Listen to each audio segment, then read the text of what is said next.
essayer d'aider. Les libertés sont une chose. La finalité de la liberté en est une autre. C'est ça. L'opinion est une chose. La liberté de dire ce que je veux est une chose.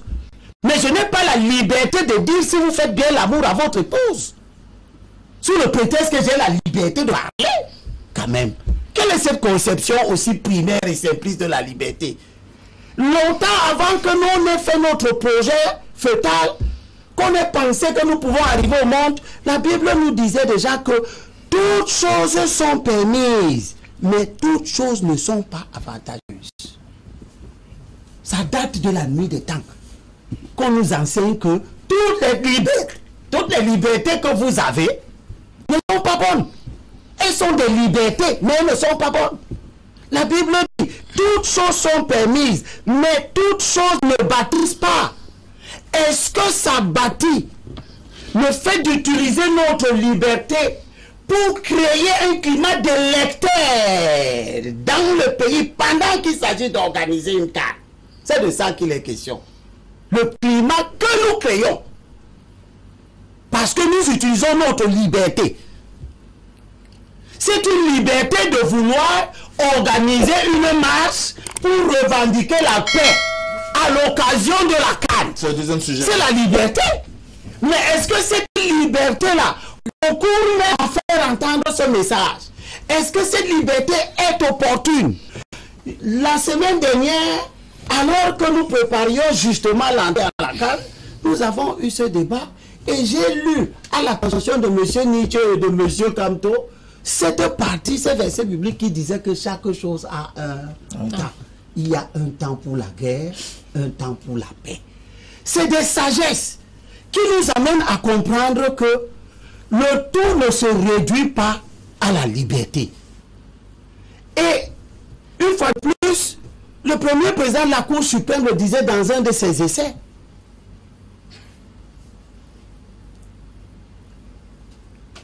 Vous êtes libre dans votre tête de tout penser.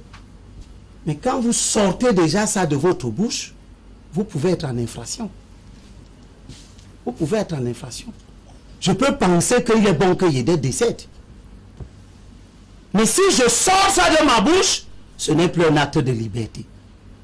C'est une menace, c'est une atteinte à votre intégrité, etc., etc. Et je peux être punissable. Donc ne nous présentez pas les libertés comme des panacées. Elles ne valent que par rapport au cadre moral dans lequel elles s'expriment. Et c'est ça le débat que nous avons.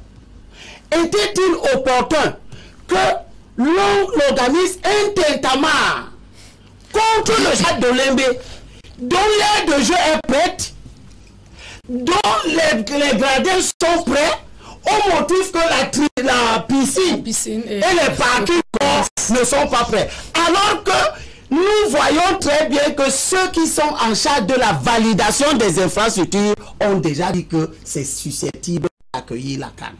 Ceux qui poursuivaient ce débat, tu veux les présenter comme des gens qui étaient simplement libres. Oui.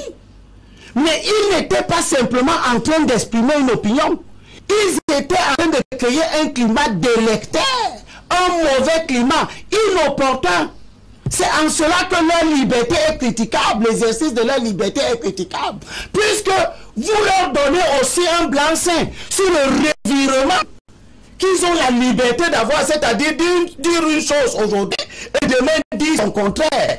C'est pour ça que je vous ai gardé ce dernier morceau que je vous sers dans Révélation.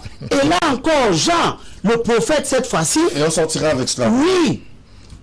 Il est très pointu sur la nécessité d'être cohérent et d'avoir des positions. Il dit,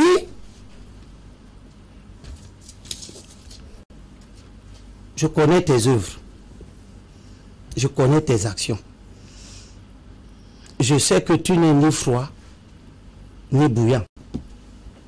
Je voudrais que tu sois froid ou bouillant. C'est-à-dire que tu aies des positions.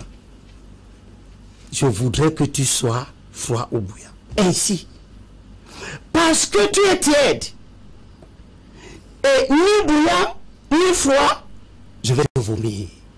Il n'y a pas de place pour les gens qui ont la liberté d'avoir la mauvaise foi. Mais